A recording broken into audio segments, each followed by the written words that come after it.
My name is Isabel Castillo, and I've lived in Virginia for the past 20 years of my life. I was only 6 years old when my parents brought me here. I did not choose to be brought here. And yes, I started the first grade here, and I went through the public school system and graduated in the top 10% of my class with a 4.0 GPA. It was during my senior year, though, that I realized I was different than my peers. As I applied for college scholarships, I learned I did not have a Social Security number. And even though I have lived here nearly my entire life and know no home other than Virginia, I was blocked from getting financial aid or paying in-state tuition rates. But I was still not deterred from pursuing my dreams. A year after high school graduation, God heard my prayers, and I was able to enroll at a local university. I graduated magna cum laude honors with a bachelor's in social work in 3.5 years. I have the desire, and I also have the ability and skills to help my community by being a social worker and contribute to the Virginia and U.S. economy. I want to pursue a master's in social work, and if HB 1465 passes, I would not be able to fulfill this dream. Currently, we are able to tell our students, you can go to college regardless of your immigration status. You will be charged out-of-state tuition, and you do not qualify for federal financial aid, but it can be done. We can give them hope. If HB 1465 passes, what shall we tell our kids? What hope can we give them? I am an American. I am a Virginian.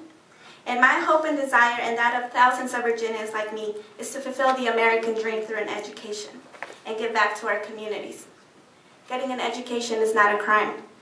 So please don't take our hope away and vote no on HB 1465. Ms. Castillo, will you answer some questions? Sure.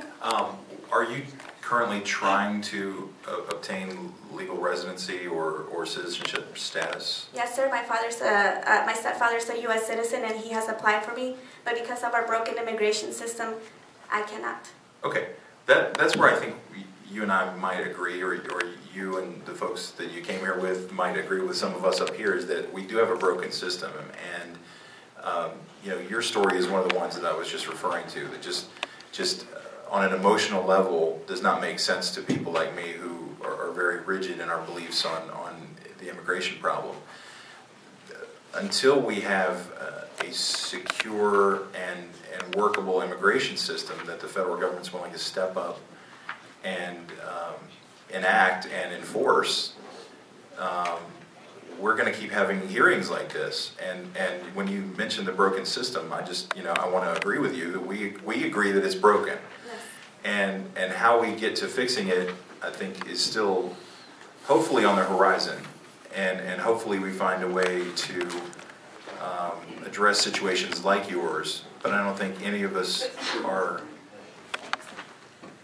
most of us on our side of the debate feel as though the government has to secure our borders, and so that we have a sovereign nation that has a rule of law before we can adequately address situations like yours. So maybe what you and I and folks on different sides of this issue can do is try and work to find a way that we can satisfy some of our concerns and satisfy some of yours as well. Okay? Do you want to respond to that since I'm up Well, here we all know that our immigration system is broken, but Virginia can pass a Virginia Dream Act, because we are talking about people like myself who we had no choice in coming here.